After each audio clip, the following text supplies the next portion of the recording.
DIPAC was basically set up following disabled people's protest at the Tory Party conference in Birmingham in 2010. Because following on from the June 2010 budget, it was obvious that disabled people were going to be really badly impacted by the austerity cuts that George Osborne was planning to introduce. It was originally intended just to have a disabled people section and a march there, but at the same time we realised that there was no functioning national DPO to campaign against the cuts, and somehow DIPAC just sort of emerged to fill that gap. And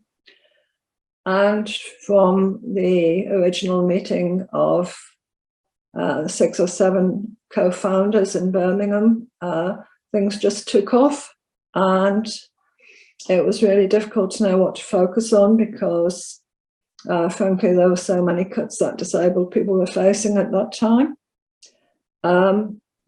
I think we've achieved quite a lot, particularly given how small we are, say, compared to one of the major disability charities. We don't have the massive amounts of funding. We don't have the massive numbers of staff.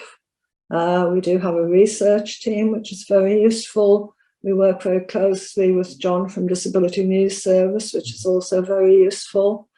And I think we've had a lot of success. I think initially, when we targeted at us, we brought down their share prices and targeted their recruitment campaigns, including on university campuses. And we basically forced them to give up the work capability assessments contracts. We targeted Ian Duncan Smith and we helped unseat Esther McVeigh in a Wirral seat. Because she really wasn't a particularly helpful minister, and she was particularly nasty. I think we were responsible for bringing the UN to the UK to carry out the first inquiry into any country using the optional protocol in the UN CRPD. We've raised awareness of the attacks and cuts that disabled people face on their lives, both through lobbying, campaigning, and I think in particular through direct actions, which I find are particularly empowering for people who may normally not have a lot of say over their lives. We've stormed Parliament twice. We attempted to occupy the grounds of Westminster Abbey.